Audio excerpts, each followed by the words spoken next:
Dot Fridays.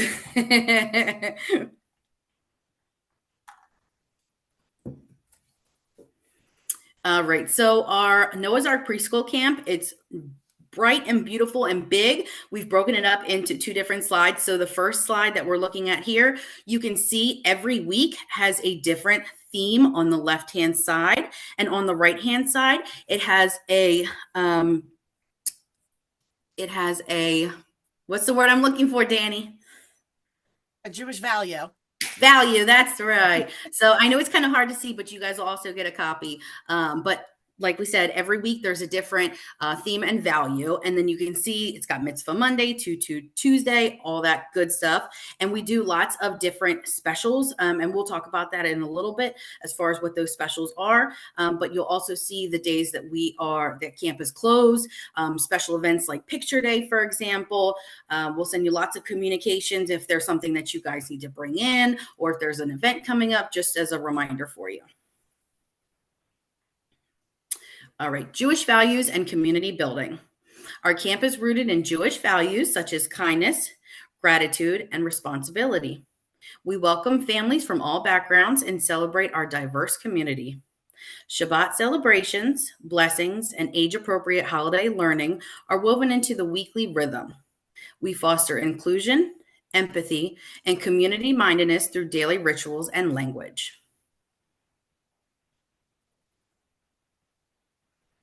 All right, Mitzvah Monday. So each week, the children will participate in hands on, meaningful service projects while fulfilling the mitzvah of Tikkun Olam, repairing the world. What to keep at camp preschool: 2 complete changes of clothing. This includes socks, underwear, shorts, and shirt. If your child is using the toilet, make sure that the clothes are easy for them to manage. Sunscreen in its original packaging and labeled. Bug spray in its original packaging and labeled. A 2-week supply of diapers and a large package of wipes. Extra swim diapers and bathing suit. If your child does need to wear a swim diaper, please make sure that they have their normal diaper on their skin and a swim diaper on the outside of that diaper. Yes, they do stretch and they will fit. The problem with just putting them in a swim diaper in the morning, the swim diapers don't have a lot of absorbency. So there's a good chance that they're going to pee through that, and then we won't have one for later. So just make sure they have a regular diaper on first and that swim diaper over top. Please remember to replenish any clothing that your child has used and wash and return any clothing that your child may borrow from the nurse's office, and label everything. What to bring and wear preschool. Our day is an active and messy one. Please have your child wear comfortable play clothes and expect them to get dirty and stained. Label all clothing, including shoes, socks, and underwear. Daily clothing and items to be brought to camp: bathing suit, swim days, and water special event days.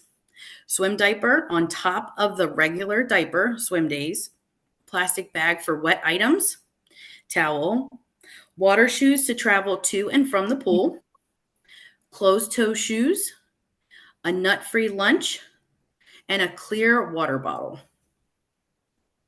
Again, label everything. Can I ask a quick question? How do we know which days are swim days? Yeah, so on the calendar that you guys will get, it has the swim days. So the first week of camp, there is no swim. So we do lots of messy activities, which you'll see on the calendar. But Wednesdays, there is no swim. So Monday, Tuesday, Thursday, Friday, there is swim. Okay, thank you. Hi, everybody. I'm Billy Hardy. I'm the Assistant Director of Infant Toddler, and this next slide is all about infant toddler supply list. So we've got some things that need to be kept at school: diapers and wipes. Please, no cloth diapers. Sunscreen and bug spray, if needed. A sun hat, if you would like to bring that in. Sweatshirts or layers as needed. A change of clothes, a minimum of 2 complete sets, including underwear. Pack of baby wipes for every child. Monday mornings, please bring in crib sheets and bedding for nap time. All nap items will be sent home on Fridays to be washed. An extra crib sheet is also appreciated as well. Extra food items, snacks, etc., to be kept in the classroom for your child if they run through the snacks that you send for the day. And all those items are kept at school. Things that come in daily with your child are food for sure. Lunch and 2 snacks, nut-free snacks. All bottles must be labeled clearly with your child's name and the date of that bottle.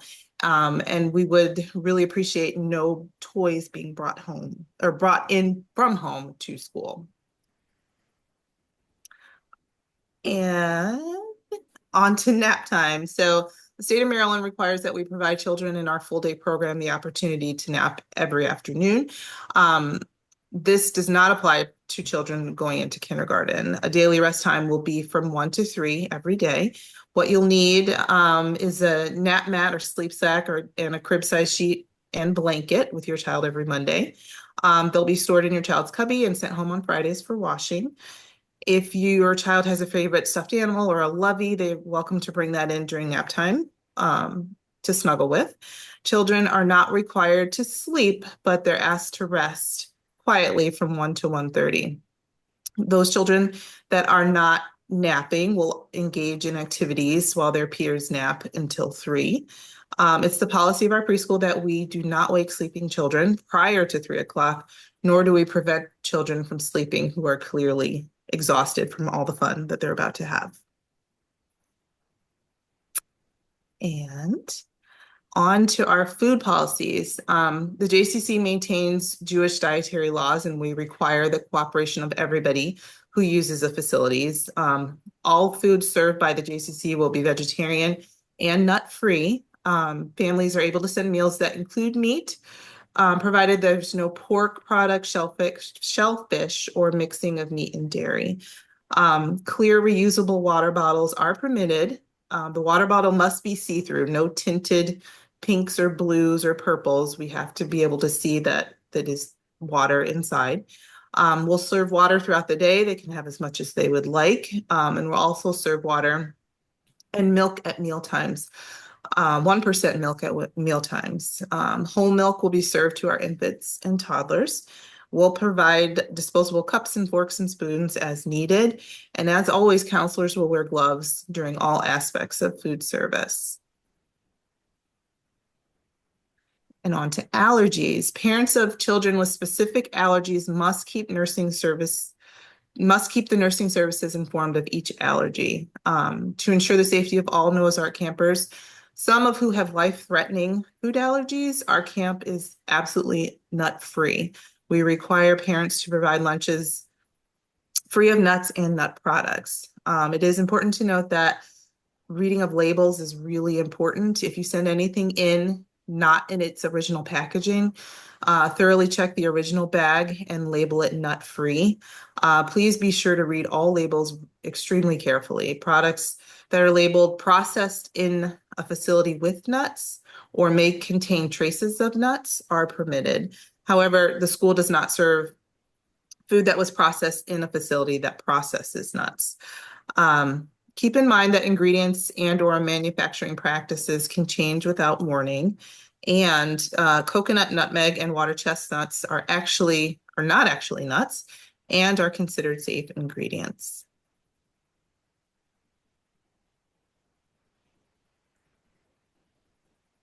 We are offering hot lunch from the Knish shop for those of you who would like to purchase meals. We offer from the Knish shop Monday, Tuesday, Thursday, Friday.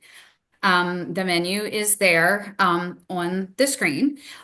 You will be placing the orders directly through mock forms, and it will connect our families and camp and the Knish shop. And the most important thing to remember is that the orders must be placed in advance, so no later than Thursday of the previous week. So you can't on Monday think, oh, my child is going to get lunch on Thursday, because it will be too late. You have to do it the week before. The dairy meals of the Knish shop are $8.50. And the meat meals are $9. You'll notice, oh, sorry, I wasn't finished. You'll notice on Wednesday it says Pizza Wednesdays, and this is offered through Noah's Ark. It is a family association fundraiser. It is $3 a slice. It is a regular big slice of pizza. We do ask them to cut it into 18ths. So if you are ordering one slice of pizza, your child will actually get 2 skinny slices. So keep that in mind when you are ordering. If your child has more of an appetite, then you can order 2 as well. And there will be a mock form for that as well. We cannot, because it is a fundraiser, we cannot make any changes. Oh, my child doesn't want the pizza or something like that. We do not offer refunds. If you've ordered one slice and the teachers have been saying, your child has been asking for another slice, you are able to add on slices, but we can't reduce the amount because it is a fundraiser. And here are all of the different QR codes for the hot lunch orders. You will have to, they're separate for each week, as you can see, and then the one for Pizza Wednesdays.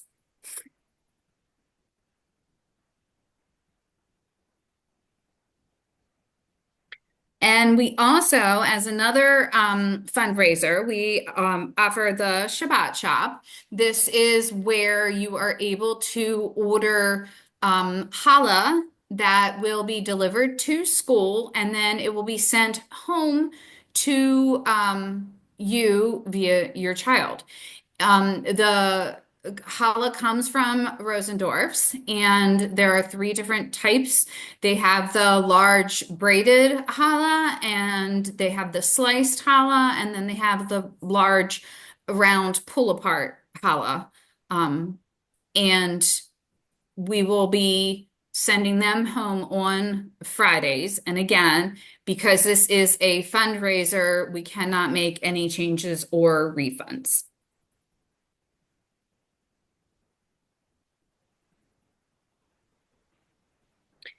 Being in that it is a preschool, we are very big on the cleaning and disinfecting of our school. We do follow the CDC and MSDE guidelines for cleaning. The housekeeping staff comes through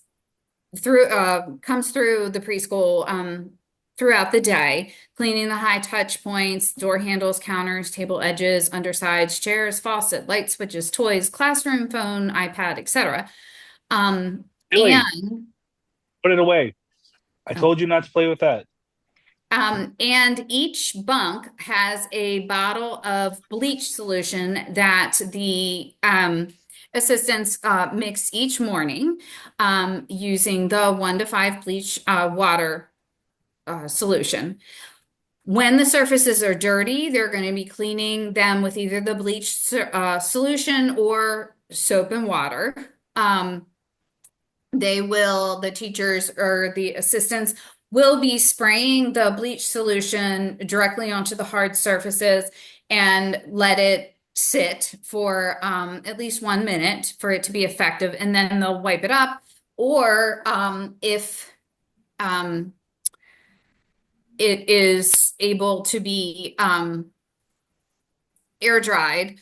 So like if the class isn't coming back in or something, where they're cleaning the tables, the teachers will just let it air dry. For wiping faces, we will use wet wipes or the paper towel and soap for wiping faces after they eat or they're going out and it's muddy. And the teachers will be using paper towels for wiping off any surfaces.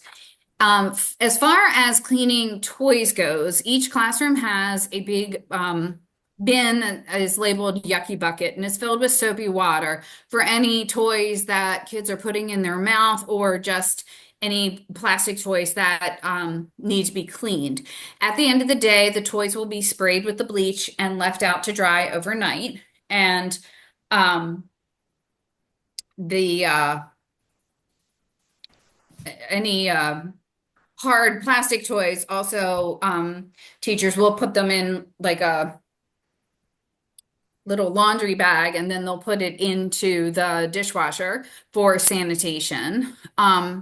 And we also keep stocked tissues, hand soap, hand sanitizer, alcohol-based, and regular cleaning products for our facility are available to the classrooms.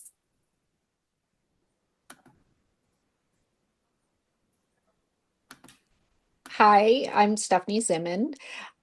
So just a little bit about social emotional development. All of our teachers and assistants are trained in supporting and understanding the different ranges of behaviors that children show, and as well as how they deal with their big emotions, and they are learning all the time different strategies and tips to help each child in their own area learn how to predict what's coming with visual schedules. They learn how to self-regulate with the calming corners and other pieces of equipment in the area.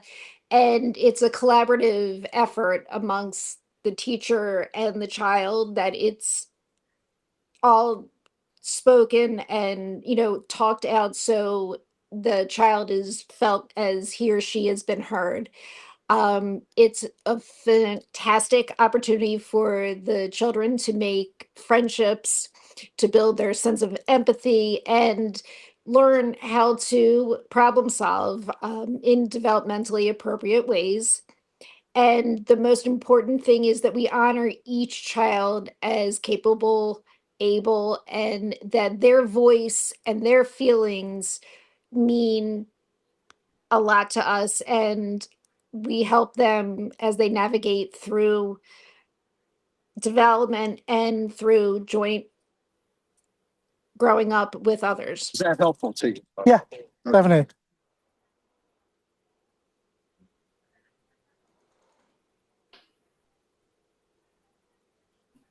So our school is a play-based learning and exploration philosophy. Our curriculum is centered on the exploration, wonder, and hands-on discovery of materials, from natural materials to loose parts, all different types of mediums that they're exposed to for learning. Each and every day, they have the opportunity to do art or go on walks on the nature trail. They have music, there is storytelling, and of course, there is water play. And a lot of the learning is driven, I'd say all of the learning is driven by the child's interest and their curiosity, and that wonder is what sparks what comes next. And it's a very strong part of our philosophy that the child helps lead the learning, and so they enjoy what they're doing and they're engaged actively in what is going on in the classroom.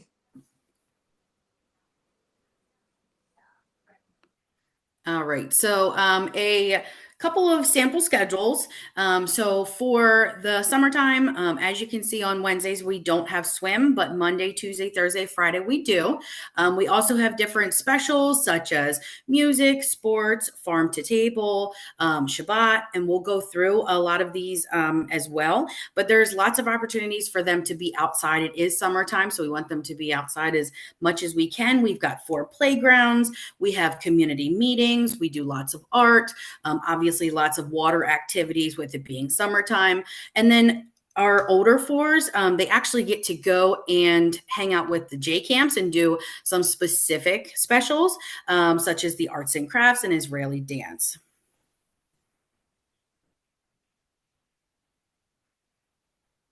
So what makes our specials special? So we have aquatics. Swim lessons are 4 times per week. All instructors are Red Cross certified. Weekly visits to the spray ground. Shawnice Crawford is the aquatics coordinator and can be reached at the following information, and we'll share this information with the families as well. Progress reports will be accessed digitally through a private portal. To find your child's personal code, go to their Brightwheel info notes to gain access to the report. Fitness with Laura. In gym, everyone is a winner. Campers will enjoy participating in exciting activities and being part of a team. The children work on hand-eye coordination, gross and fine motor skills, sportsmanship, and rule understanding. We have something called Farm to Table with Dana. What's more exciting than watching a lettuce plant grow from a tiny seed or eating a pea fresh from the pod? During Farm to Table, campers will have hands-on experiences in our garden, connecting children to what they eat and help them to understand that food isn't something to be consumed from a package and manipulated by our teeth, but that it's nourishment for their entire being.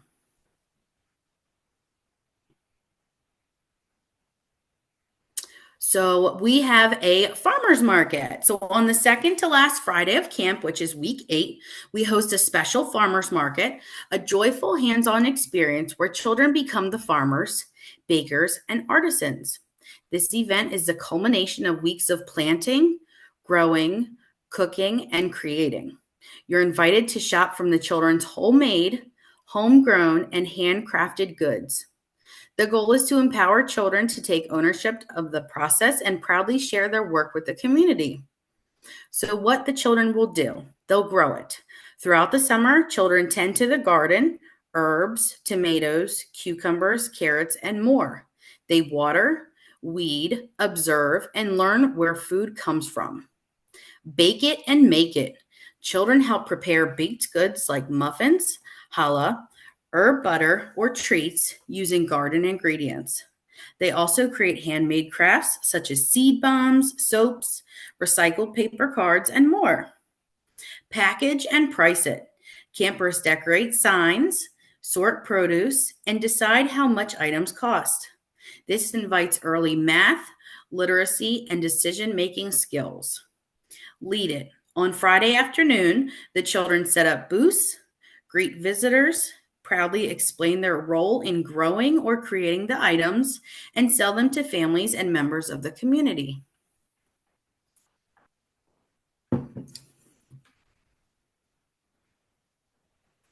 So what children learn?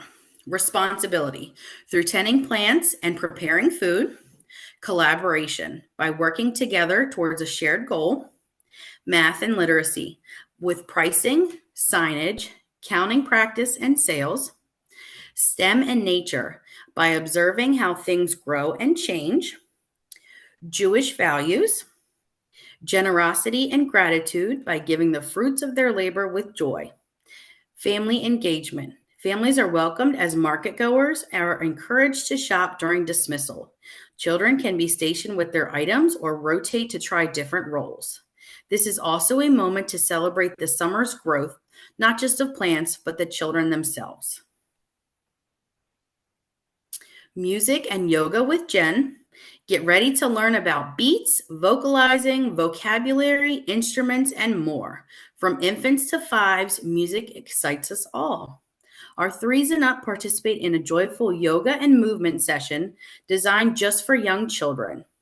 Through playful poses, breathing exercises, and gentle stretching, they explore calm bodies and focused minds.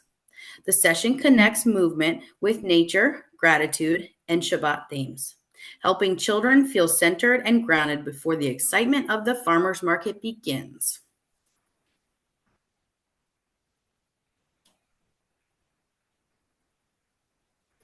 Shalom Shabbat with Dana. Our twos gather for a cozy and age-appropriate Shabbat experience. Through quiet songs, soft sensory activities like scarf dancing or holding warm challah dough, and a moment of guided breathing or listening, we help our youngest campers ease into the spirit of Shabbat. This gentle mindfulness practice supports their emotional regulation and builds a foundation for spiritual connection. Together, these moments of mindfulness prepare us to enter Shabbat with calm energy, open hearts, and a sense of peace. Arts and crafts, Israeli dance, and athletics with J Camps.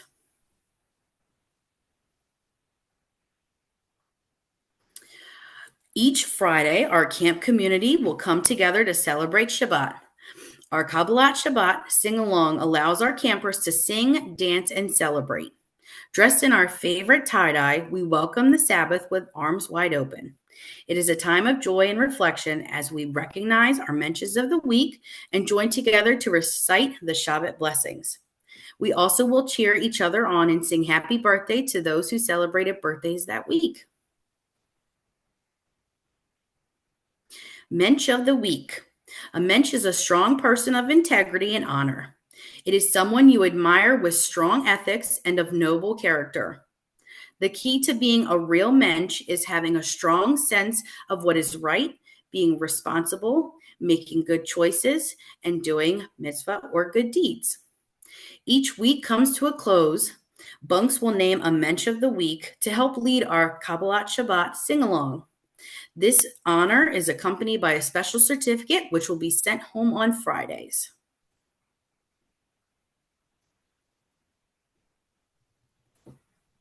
We really strive for open, honest, and responsive communication with all of our families. So in a little bit, you'll learn a little bit about our parent portal, which is called Brightwheel. You have two options within that to message the staff directly or to message the admin team. If you enter the room for pickup and drop off, you're welcomed, obviously, to see the teachers and to chat with them briefly then. However, you want to make sure that your communication is really not in front of your child or the other children and families. So pickup and drop off can be a difficult time. What you are able to do is ask the counselors if they can give you a call. You can set up a time to meet with them outside of their base day between like that 8:30 and 4 o'clock time while the bulk of the children are here. And they are happy to give you a call. And if you need any additional support, Lindsay, Billy, and the rest of our leadership team are always welcome to either step in as needed or to connect you with them.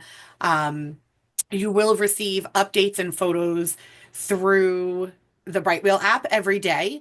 Depending on the age of your child, there are other things we'll communicate as well. So in infant toddler, you receive all the daily needs. In the twos, you will always also receive information about bowel movements, what they're eating for lunch, and rest time.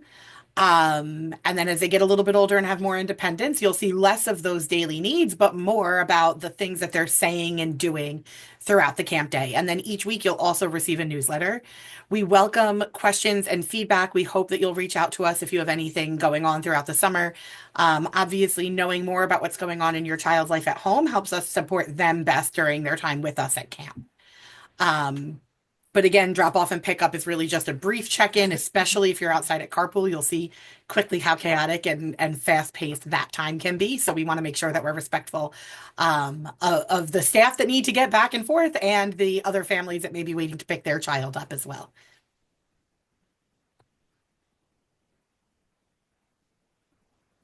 On the topic of parent engagement and involvement, we also have a new program that started this year called J Parent. As you see, it is all about inspiring the next Jewish generation. So we invite you, if you have never participated, if you're just hearing about it for the first time, to reach out to Pam Solomon, who wasn't able to be here tonight, but her contact information is on this slide, as well as in our family guide that you received a few times, and we'll likely get at 3:30 this morning when all the emails about tonight go through. Their next event coming up is on June 25th at Valley Inn in Pikesville. It's from 7 to 9, and this event is just for parents.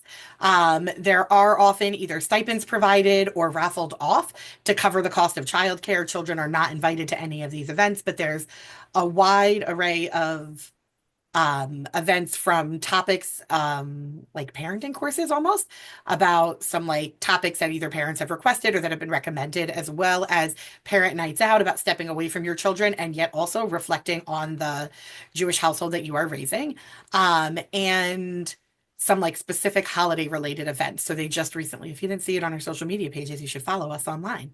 But they just did a flower arranging class for Shavuos, all about the importance of beautifying the environment and the flowers that were on Mount Sinai when we got the tablets and things like that. So there's always opportunities to engage, to connect, to continue to build community outside of what your children are doing during their camp day as well. All right, Director Communication. Each Friday, you will receive a Director newsletter through email. I will walk you through the highlights of our week and share information about the week to come. The newsletters will also contain reminders and dates for our special events. If you ever have a question, comment, or concern, please reach out. Together, we can assure that your child has an amazing summer at Noah's Ark Camp. At Noah's Ark, we place a high value on direct and open communication. The counselors and administration will share relevant interests, issues, and information with you, and we hope that you will do the same. Our primary method of communication, as Danny said, will be through Brightwheel. You'll receive an invitation to the app a few days before camp begins. Brightwheel is a way to improve communication and increase the home camp connection. Your child's counselors will document and share the experiences children have throughout their day by sharing activities, friendships, and bunk news.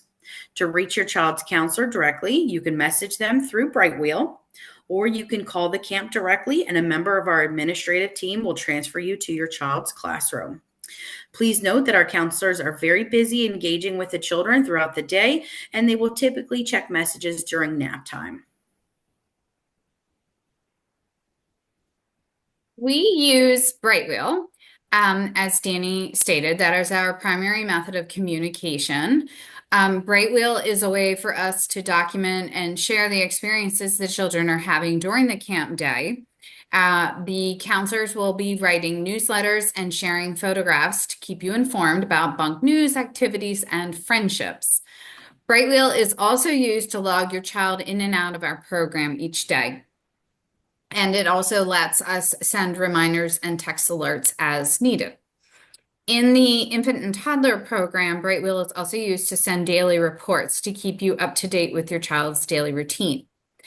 When you sign your infant or toddler in the morning, there is like a little pencil that you would click on, and that's where you are going to be letting the teachers know how your child started the day, when they woke up, what they ate, the types of diapers that they had. And then it just allows the teachers to follow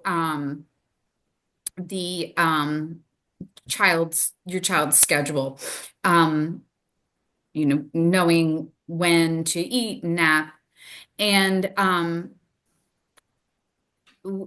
after a few days, when school ends on June 10th, in the following days, we will be transferring kids to the classrooms they're in now to their camp bunks. We'll be adding the camp children into their bunks. So it will be a few days, but you will definitely have it before camp starts on the 16th. And it is best to wait to get the invitation from once we add you to Brightwheel. If you download Brightwheel, you will need a 10-digit code in order to, if you download Brightwheel before we've invited you. You'll need a 10-digit code in order for your child to show up in your list of children. So you will need to reach out and get that from us. But if you wait for us to send you the invitation, you won't need the code.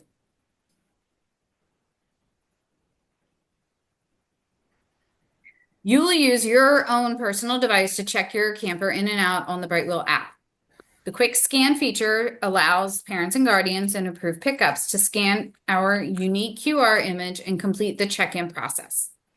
This sign-in tracks the time and the date of the camper's drop off and pickup, as well as who was dropping them off, who was picking up.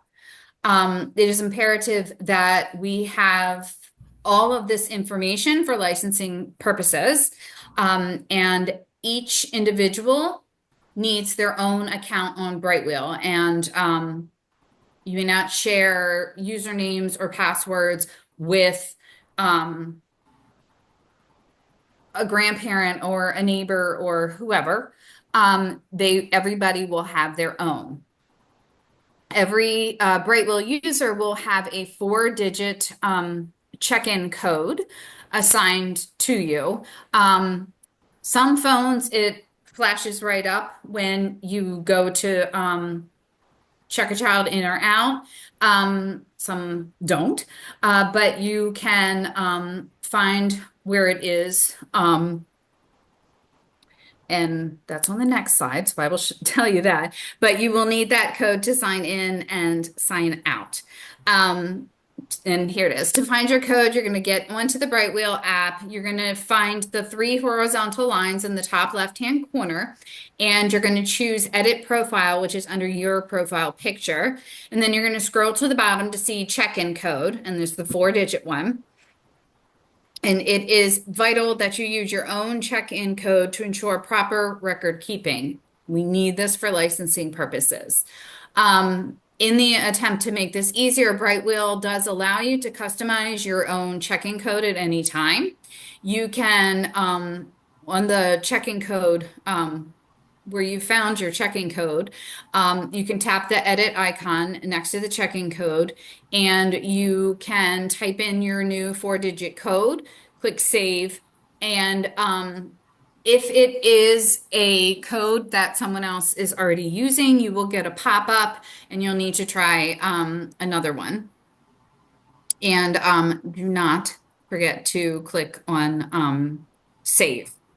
When signing your camper in or out each day, it is important that you go all the way through to complete the check-in or check-out process. It includes scanning the QR code with one of the Noah's Ark teachers. You will click the child in or out, put in your code, and then you're going to provide your digital signature with your finger. And then you must hit submit. You will know that you have completed it when you get a green screen and a little white check mark. And that means your child is checked out completely. We do use the check-in and check-out times for any late pickups. So please make sure that you are going all the way through the sign in or sign out process.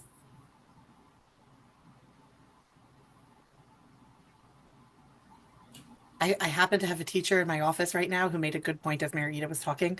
So just to piggyback on that, when you're signing out in the afternoon, especially once staff start leaving between like that 4:15 and 5:30 time, really, groups start combining. Please make sure that if you have a staff member in your child's bunk who is still there, that's who you're seeing to sign out.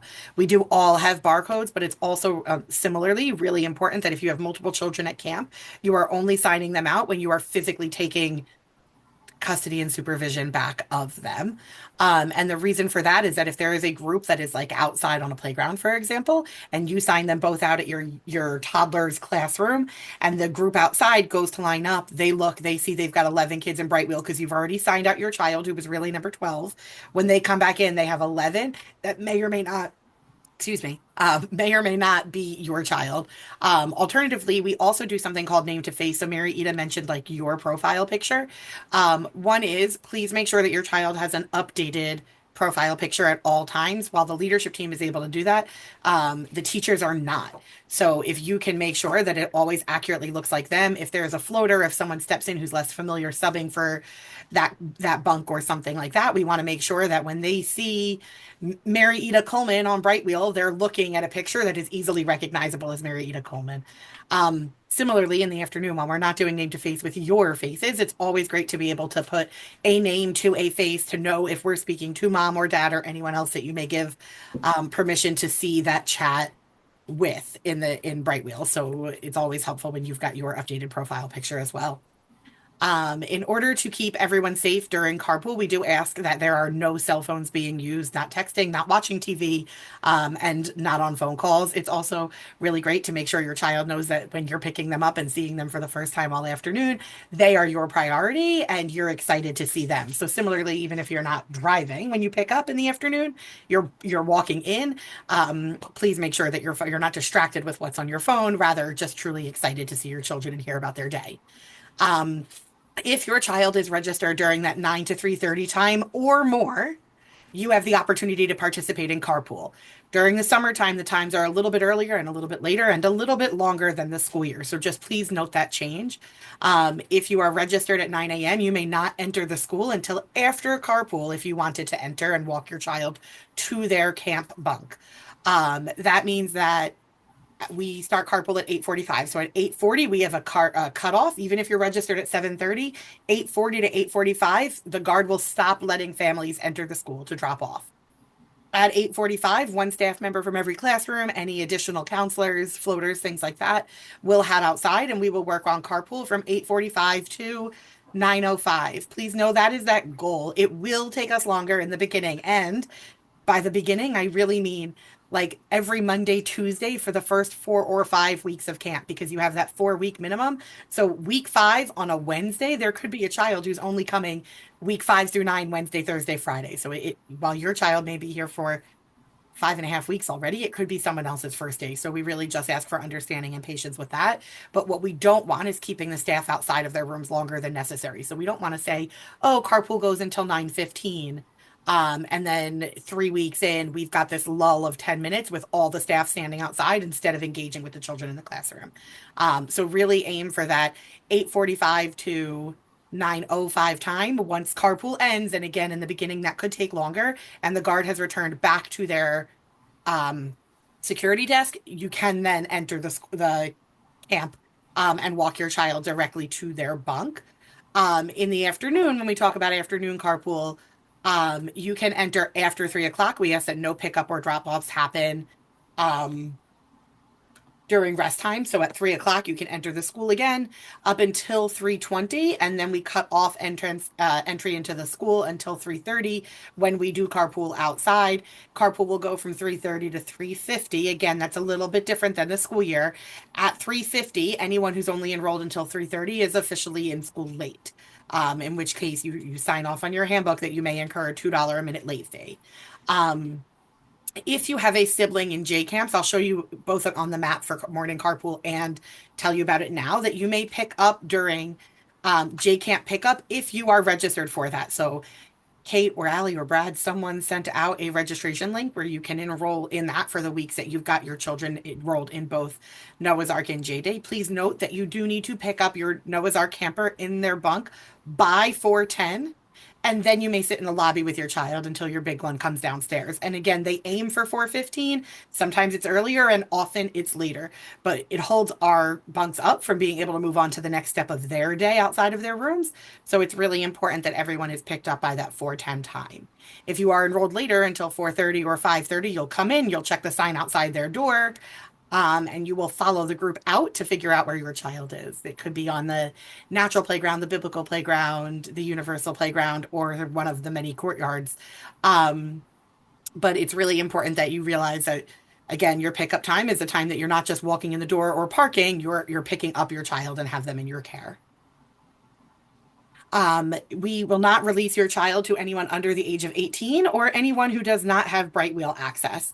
So it's really important to make sure that any authorized pickups are listed in a few different places. One is your emergency card. Two is your Bright Wheel, that they have their own access, again, like Mary Ida mentioned, not signed in under your username, and that they have access to enter the ELC. If you are not a member, you have the option to obviously get summer membership, in which case your membership card will get you access into the preschool. If you are a member, please let Mary Ida know. If you're not a year-round person, I should say, summer only and a member, make sure Mary Ida knows, because she will go in and grant ELC access to your membership. Another member could not enter from the tennis courts or the pool and just want to walk upstairs to talk to membership or get to the fitness center. They would be sent around on the outside, and you risk that happening if you don't have ELC access for the summer on your membership. If you are not a member, but you're going to be coming into the ELC, you will need to go up to the membership office, get your picture taken and your ID scanned to make sure that you're not on any registries, that you're safe to be within the preschool. And then you will get a sticker that lets us know you've been fully vetted. At that point, you can see Mary Ida, and she will give you an access pass. It will be a key fob. It looks just like the membership pass, but instead of the QR code or the barcode getting you in to the aquatics park and everywhere else throughout the campus, it will only get you into the preschool, and it's got the ELC logo on the other side, not the JCC logo. This is really most important for anyone sending babysitters, grandparents, extended family, things like that to pick up or drop off in the moment when they may already be stressed about the routine of the day. They get really frustrated when they feel like we're sending them on a little bit of a goose chase. So we're talking about it now. It's in the handbook and signed off on all the forms. It is to keep your children, our team, and our entire community safe. So we hope that everybody understands. We're here to answer any questions we can. And I believe that Mary Ida has started telling people the sooner the better, rather than waiting until the first day and then having the stress of having to get all of that done on top of everything else in your hands when you're trying to drop off and everything. So we are here for you and want to help. We just want to make sure we're also keeping everyone safe. For infant toddler, those families can participate in afternoon carpool the same way as they do as other families do. But in the morning, it's a lot to have to get your child and all of their belongings out. So what we encourage is that you actually pull all the way through. And again, I'll show you a map. And park right in front of our infant toddler classrooms. All of those rooms have their emergency exit or their egress directly to that parking lot. You can park there, gather your child and their belongings, walk up to the emergency exit, knock on the door, and hand your child off that way. Please know and expect in advance you may not enter the classroom. Again, not a long process, but definitely for your convenience and the ease of process in the morning. So you can do that between that 8:45 and 9:05 time. Again, if carpool runs over in the morning, you may do that. But once carpool is done, you're expected to park and walk in the same way that you would any other time of day. As Mary Ida mentioned, we do want to make sure that communication between home and school is pretty seamless in the morning. So once you sign in the morning, you'll hit that pencil and you'll basically add the same notes the teachers are adding throughout the entire day. Their last bowel movement, their last wet diaper and diaper change, their last nap, what they ate, when they ate, how they like that.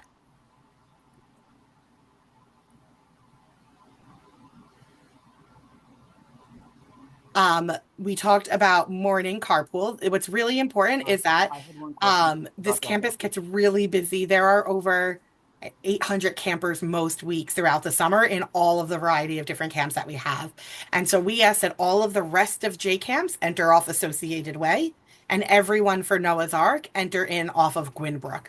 Specifically, I would say almost an hour before carpool and then during carpool. So if you're dropping off before 8:15 or after 9:30, you can absolutely press your luck and see how you can get down Associated Way. But really and truly, you should try and come in off of Gwynbrook. If you are dropping off two campers, one in J Day or J Camps and one in Noah's Ark, you're going to start with us. I'll show you why. And I'm going to really just skip over this slide to get to this map. I will send it out as a separate PDF in a future email as well. But the way that you can see this is that the red lines are a regular J-Day. Noah's Ark is regular yellow. And then there's a little bit of green in there that's going to show you how the parents are going to cross over in between. When you get to the point where all three of those colors kind of intermix on the, can you see my mouse over here? in the like entrance of the J, you'll probably see Coach Adam. If you don't know him, he is the director of our tennis camp. He is enthusiastically always dressed up with a ton of energy, a shaved head. He lets the kids pick what design and color his hair will be on a weekly basis. He goes all out on Wacky Wednesdays. So he'll be a lot of fun to greet you in the morning. But there's going to be a long red line wrapping itself all the way up towards the athletic fields and over towards the gym where J Day is doing drop off. And then they're going to feed their families over this way through Sapolsky Circle, which is the main entrance to the JCC, to then turn around and safely leave through Gwynbrook. For Noah's Ark, we're going to enter directly through Gwynbrook. If you've been around for a while, you know that when you pull into the J now, there are 2 lanes that enter and 1 that leaves. That's actually the opposite as what it was probably 2 years ago. And we had to add a second entrance lane just to make it easier during the summer to separate Noah's Ark from the rest of the camp. So you're going to pull almost all the way up towards Sapolsky Circle and make that last turn. This looks like it shifted a little bit. Really? These yellow lines? Oops. Should be on the other side of this landing right here. You're going to go up against the beige fence of our natural playground and pull directly into the ELC traffic circle. While you are in this ELC traffic circle, that's where you're going to stop. Security's there to help keep everyone in line. There's an inner lane and an outer lane closer to the building and a little closer to Jonah's circle. Jonah's Garden, sorry. And we will meet you outside with the barcode and greet you, have you scan in, sign your child in. Once we see that white check mark on a green screen, we will unbuckle your child, help them get out of their car seat, and walk them into their bunk, at which point we will help them hand them off. Their counselors will help them unpack, use the restroom, wash their hands, and join in the exploration and things that are going on within the classroom. In the afternoon, please note that we will not unbuckle your child the same way we will unbuckle them in the morning. For liability reasons, we can help them get into their seats. We can't actually do that buckle for them. Again, trying to keep carpool move as smooth as it can. We're gonna have them hop out, walk into the building after you've signed in, and then you're going to finish pulling around the circle over here and then go down. All these arrows shifted. This parking lot. If you are leaving the campus, you're going to go all the way down to the bottom lot, make your left and go out. You can see there's a HANA shed over here. You're going to make a right onto Gwynbrook, onto the like drag of the entrance of the J, and go back out towards Gwynbrook. If you are dropping a second child off in J Day, you're actually going to make your second left into this middle lot right here. And when you want to come across over here, Adam's going to see you and help you cut right into the space over here so that you can jump into that J Day line. You're spending less time waiting in line and hopefully more time just consistently moving to drop your children off. This is afternoon carpool. Again, that runs from 3:30 to 3:50. Once you're in the carpool lane, everybody is going to get 3 copies of a carpool number. You're going to have that typically parent 1, parent 2, and whoever else is doing the most pickups and drop-offs. You will be greeted by Lindsay and probably another member or 2 of our leadership team and 2 security guards every afternoon. As you approach Lindsay, she's going to be going like this and looking in your car. Do us a favor, make sure it's the current camp number, not a school number, not last summer's number, and just hold it up. Everyone will have a number assigned to your family, your household. Lindsay will be on the walkie, likely talking to Mary Ida, and say number 100 in a group of 10 other numbers. Mary Ida's going to look and say, oh, 100's Billy, and she's going to call Billy Hardy over the loudspeaker, at which point your child's counselors are going to gather Billy and her belongings and walk her out to the car, where we will hand her off to you guys. Again, infant toddler can participate in carpool in the afternoon where they don't in the morning. Mommy. Baby, lay down, honey.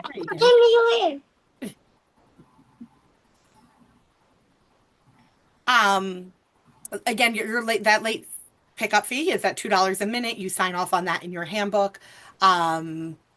Authorizing us to make those charges. Please note that because of the amount of campers that we have here and the way that work goes, the office team will not end up reaching out to you each time. They will just make those charges throughout the week, or at least once a week when they're checking on it. That time is 3:50 when carpool ends, or when carpool ends.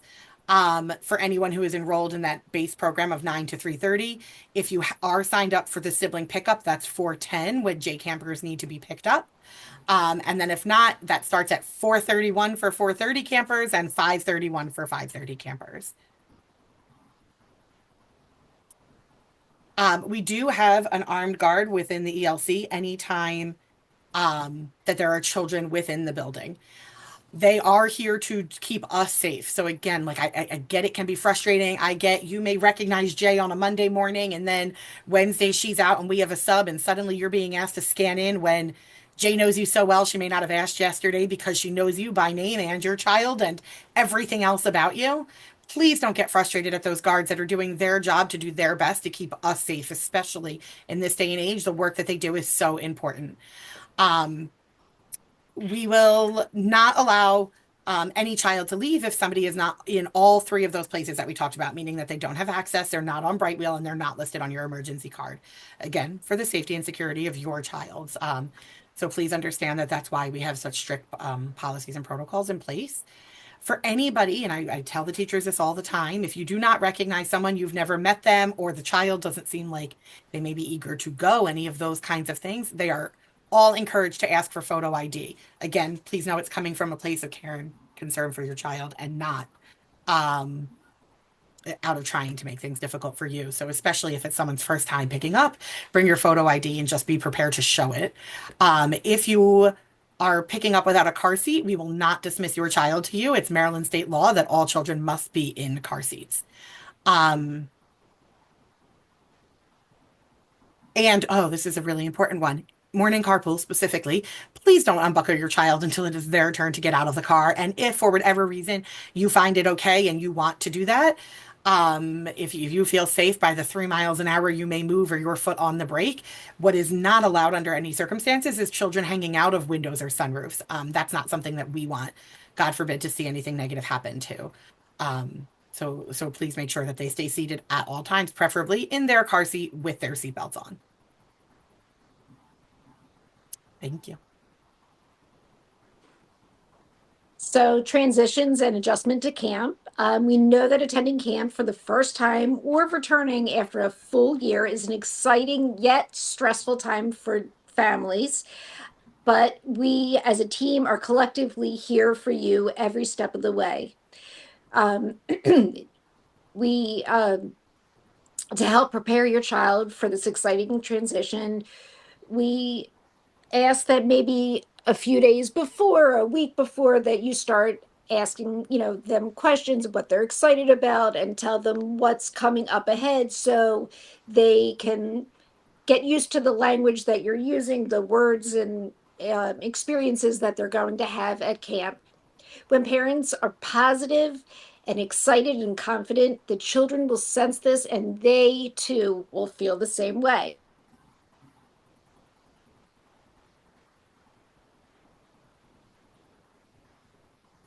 To right. reach out. Stephanie, you're having a little bit of lag. I think you're there. Okay. So who is who on our leadership team? So again, my name is Lindsay Dove. I'm the camp director. That is my email and my direct phone number.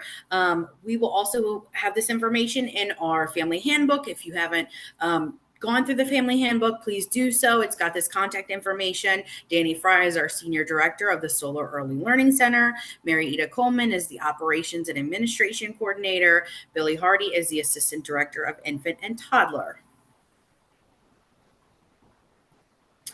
We look forward to having an exciting summer with you and your campers. If you had any questions that you haven't already entered into the chat, please do so now. And that way, Danny or someone on our team can answer those questions for you.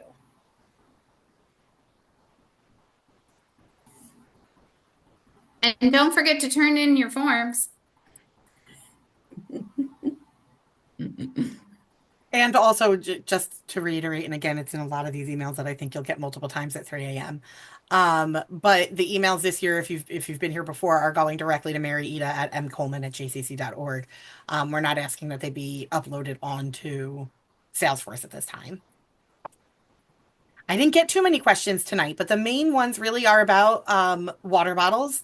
The water bottles are brand new to us. It was just last fall that licensing decided that we are allowed to use them. They do need to be plastic and reusable and either have a lid or a straw that can go down for germ and sanitation purposes. They must be clear. We have to know that the liquid that the child is drinking is clear. So while it can have images on it, it cannot be tinted purple or tinted blue like the ocean, and then it's got fish, just fish on a clear water bottle, or just a clear one. What seems to probably be the most popular one are like those Contigo, I think they're called. Those are around a lot. If you need to get an ELC scan code, Mary Ida works 8:30 to 5, Monday through Friday. So while membership is here more frequently than that, you want to make sure that you're able to come down with a few moments to do it so that we can make sure Mary Ida is available and able to create a card for you. But you'll go upstairs to membership first. You'll get your picture taken, have your ID scanned and gone through the registries, and then you'll bring that sticker down for Mary Ida. So Monday through Friday from 8:30 to 5, sorry. Actually, you can't enter during carpool during the school year either. So I should really just say either like at 8:45 if you are going to be in the ELC at 8:45, because you want to give Mary a little bit of time to unpack and get settled in the morning, or after 9:15 up until about 3:15, and then again you can do it between like 4 o'clock and 5 o'clock.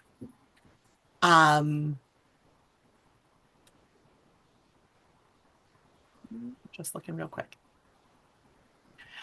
So there is a few things about camp shirts. Somebody asked about purchasing some camp shirts. Every child will get one for enrollment.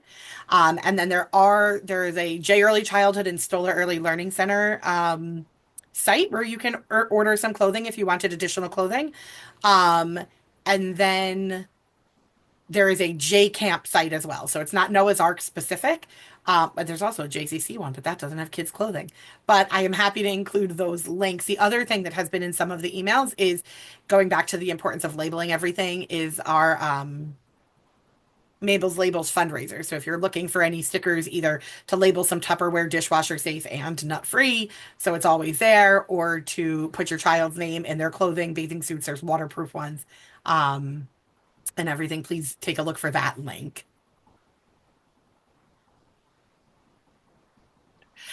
Where I wasn't 100% sure about this question. Megan just asked, is shirt Thursday, like the t-shirt Thursday on the calendar mean your camp shirt? We think it is. It used to be that on Fridays, everyone came together for Shabbat in our camp shirts as a unified community. Now we're coming together in tie-dye. The staff will have staff tie-dyed shirts. We encourage your child to wear their favorite tie-dye for tie-dye Friday. Which is probably going to be my least favorite thing in the summer. I love tie-dye, but I don't love the name. Erica says I'm no fun. But it doesn't rhyme. But yes, please have your camper wear their camp shirt on Thursdays. Any other questions? Danny, I have a question. I'm sorry. I'm just kind of popping through. It's a random question just related to like some sun management in the summertime. I know sometimes it can get like really hot outside, and obviously it's camp, so we want to have our kids outside as much as possible. But do we also manage that as well? Like, how do we like, do sunscreen and make sure the children are really, really cared for while they're outside in the sun? So you put on sunscreen every morning. I appreciate that. I don't know that was said in any of our slides. You put on sunscreen every morning. That's your responsibility. After swim, if they are going to go out before lunch, they will put it on again. Some of that depends on their swim schedule, right? Like if they swim at 9:45 in that first bunk, when they come back and change, they're going to put sunscreen on. They'll be back outside again before lunch. If they don't swim until 11:30, when they come back in, dry off and everything, they're not going back outside again before lunch. After rest time, we will apply sunscreen again. Again, you need to send in a basic needs form that is signed off with sunscreen with your child's name on it in the original container in order for us to be able to supply that. So that's how that goes. Again, also, while the universal is not usually much of a problem, both the biblical playground and the natural playground are natural. There's grass, there's our garden that the children are going to be so excited to care for, from weeding and harvesting and cooking with the fruits of their labor, or vegetables of their labor. And everything on the biblical, it is buggy. So we really do encourage you to send bug spray and sign off on that as well.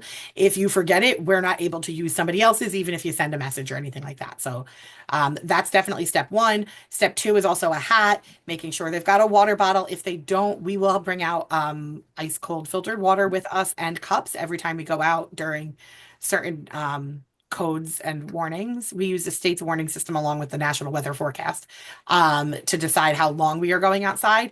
If it's just extreme heat, that does not impact our ability to have the kids in the water for swim or splash pad. However, depending on air quality alerts, it may impact the instructor's ability to be outside and in the water for the entire morning. So sometimes we see an impact in that way, but it's pretty rare. And then, when we're outside at both music and yoga, we're underneath a tent. At farm to table cooking, if we're in the garden, it may be in the garden for half of it, in the kitchen for the other half. So there are less times in terms of like just being on a straight playground. Those times are shortened in extreme heat as well. Awesome. Thank you. No problem. On a similar note, just talking about weather and everything, I just wanted to emphasize the fact that there is no sitting out of swim in terms of being able to avoid going to swim at camp. That's the same during our school year. So if your child has splash pad or swim on their schedule, they need to be in a bathing suit in order to be able to go to it. The reason for that is that we would never force a child to get in the water, but we will force them to sit on the side and put their feet in the water or near the water. And that's because at all times we have one counselor who is in the water with the children and one counselor doing skimmer duty, who is literally at the edge of the pools, helping the lifeguards supervise and keep an eye on everything happening under them in the water. If your child's behind them, either your child is not being watched or it's taking attention away from the other children who are in the pool, for them to turn around and supervise your child as well. So please know if they have an ear infection, if they have a boo-boo, if they're afraid of the water, if they're cold, that is still the policy. So you don't necessarily need to reach out and question that. The other is the lifeguards let us know when the air and water temperature is not high enough to go into the water. We will swim in rain, drizzle, overcast weather, things like that, as long as it doesn't impact our ability to see the filter at the bottom of the pool, the kids in the pool, things like that. If the rain, if it's raining heavier, obviously, we won't have swim that day. Sometimes first thing in the morning, the air and water temperature has not risen enough. So on more overcast days, it may impact our ability to swim for the earlier groups, but it's not usually something that reaches the later ones. The other thing is that you may not drop off in transition. We talked a little bit about dropping off and picking up siblings and things like that at different times. When a group is not in a bunker at a designated area, anytime, we ask that you don't do pick up and drop off. It gets really chaotic in the hallways. Again, it'll be a lot more crowded here during the summer, with a lot more transitions. Specifically, if your child is swimming at 9:45, that is our first swim time. If the counselors tell you, and they will let you know in their welcome email on Wednesday, the 11th, if they let you know we swim at 9:45, we leave the room at 9:30, your child must be there by 9:20 to get changed, adjust to the day, take off their clothing, get their towels and water shoes on, and leave the class seamlessly, go to the bathroom, leave with the class seamlessly at 9:30. You can't drop off in transitions. Parents are not ever allowed on the pool deck. That distracts not only your child, but others and staff as well. And it's really a danger and a risk we're not willing to take. So if you are late for that cutoff time for swim, you either have the option to leave with your child or to hang out in the lobby or maybe the library if it is opened until after their class returns from swim and gets changed. So we really want to make sure that everyone's aware of what those cutoffs are in general, not just about transitions. Also, we do ask that everyone arrive as close to 9 as possible. We know children thrive on that consistency, structure, and routine. And while we understand that there are extenuating circumstances, really 11:45 is a cutoff to drop your child off. After that, they're transitioning from one of their last couple activities of the day. They are getting ready for lunch, and shortly after they'll be napping. And so we ask that children not be dropped off later than that. And if you have to pick up early, that it's done before nap or right after nap, not between that 1 and 3 time.